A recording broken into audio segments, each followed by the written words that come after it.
Hello and welcome back to the Coins Information HD channel. Money surrounds us every single day. Coins jingle in pockets, slip through cash registers, and disappear into jars of spare change, often unnoticed, rarely appreciated. Yet sometimes, in the most ordinary objects, lies extraordinary history. Sometimes, a coin is not just currency. Sometimes, it is a witness. A storyteller. A record of a nation's choices, struggles, and transformations. The 1965 no-mint mark Washington quarter dollar is one of those coins that at first glance, it seems familiar. George Washington's portrait, dignified and calm, faces left on the obverse. On the reverse, the eagle spreads its wings, clutching arrows and olive branches, a symbol of strength and peace. There is no mint mark to indicate where it was struck. To most people, it is simply a quarter. But beneath the familiar surface lies a story of economic upheaval, massive production, human error, and the quiet creation of rare treasures. To understand this coin, we must first step back into the early 1960s, a time when the United States was in transition. For decades, Americans had relied on silver coinage. Quarters, dimes, and half dollars contained real silver, providing intrinsic value beyond their face amount. This stability mattered. People trusted their money because it had weight, substance, and permanence. A quarter was not just a token, it was a small, portable piece of history, crafted from a precious metal that could be seen, held, and weighed. The Washington quarter, introduced in 1932 to honor the nation's first president, had survived the Great Depression, war, and economic booms, quietly circulating through every American pocket. Yet by the early 1960s, the very metal that had given coins their trustworthiness became a problem. Silver prices were rising. Industrial demand and investment interest began to drive the price upward. Slowly at first, then more rapidly, Americans realized that the metal inside their coins was worth as much as, or even more than, the coin itself.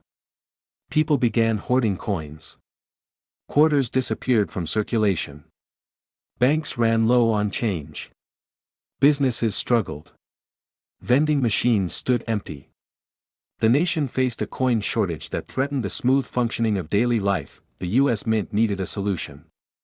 In 1965, a momentous decision was made: silver would be removed from circulating quarters. The Washington quarter would no longer be made of precious metal. Instead, it would be struck in a new copper-nickel-clad composition.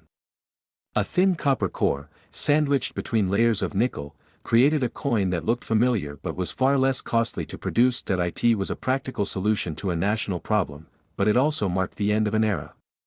Silver coins had symbolized stability and trust. Removing silver felt, to some, like losing a piece of history. But the government acted decisively, and the mint began producing quarters at an unprecedented scale. In 1965 alone, more than 1 billion Washington quarters were struck, an enormous output designed to flood the economy and end the coin shortage. Presses ran continuously, mint facilities worked around the clock, and coins poured into circulation by the millions. Never before had so many quarters been produced in a single year. Amid this massive effort, another unprecedented decision was made. To prevent collectors from hoarding coins based on mint location, the U.S. Mint temporarily eliminated mint marks. Coins struck from 1965 through 1967 carried no identifying letters. Philadelphia, Denver, and San Francisco coins all looked identical. This meant that every 1965 Washington quarter is a no-mint mark coin by design, a silent uniformity intended to keep coins in circulation rather than hidden away. At first, the change seemed practical, almost mundane. Decades later, it became part of the coin's enduring intrigue.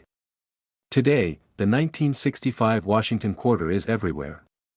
It has passed through millions of hands, from cash registers to vending machines, from pockets to coin jars. Most examples are heavily circulated. Washington's hair is smoothed down. The eagle's feathers are flattened. The once brilliant surfaces are dull gray, softened by decades of use. For the average person, the coin's value is its face value, 25 cents. But the story of the 1965 quarter is not about the ordinary. It is about the exceptional. Among billions of quarters struck that year, some escaped circulation entirely. Some were saved intentionally, others forgotten in drawers or stored carefully by collectors who sensed they might be holding a coin from a pivotal year. These uncirculated examples preserve the original mint luster, sharp detail, and striking clarity that most circulated coins have lost. Even within uncirculated coins, condition is everything. Tiny scratches, slight abrasions, or minor imperfections can mean the difference between a modest premium and a significant collector's value. Coins that survive in near-perfect condition are exceedingly rare. High-grade examples, certified by professional grading services, have sold for hundreds or even thousands of dollars. These coins are valuable not for the metal they contain, but for their preservation, a frozen moment in time, untouched by circulation. Yet the most fascinating 1965 quarters are not the perfect ones. They are the mistakes. The year 1965 was chaotic inside the mint. Old silver planchets were being phased out. New clad blanks were being introduced. Presses ran at full capacity, dies were replaced, and humans worked under enormous pressure. In that environment, errors were inevitable. A small number of silver planchets from previous years remained in the system. These blanks were never intended for use again. Yet, on rare occasions, one slipped into a press meant for clad quarters. When that happened, something extraordinary was created. A 1965 Washington quarter struck on a 90% silver planchet. These coins were never authorized, never intended, and should not exist. They are heavier than standard clad quarters, their edges show solid silver rather than a copper core, and their sound is distinct.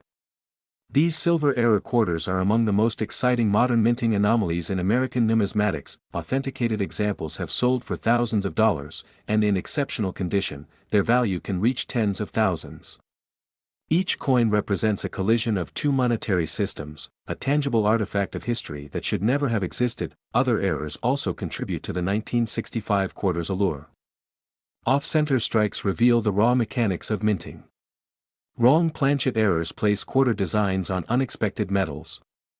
Doubled dies create subtle doubling that challenges the observer.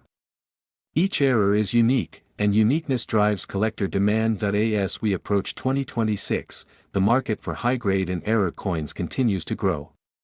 Younger collectors enter the hobby with fresh enthusiasm. Online platforms have made buying, selling, and grading more accessible than ever. Demand for rare or pristine examples remains strong. The 1965 Washington quarter occupies a unique place in this landscape. It is accessible enough to be found by casual collectors. It is historic enough to carry significance. It is rare enough to remain endlessly fascinating. For most people, it will always be just a quarter. For collectors, it is a story. The end of silver coinage. The beginning of modern clad coins.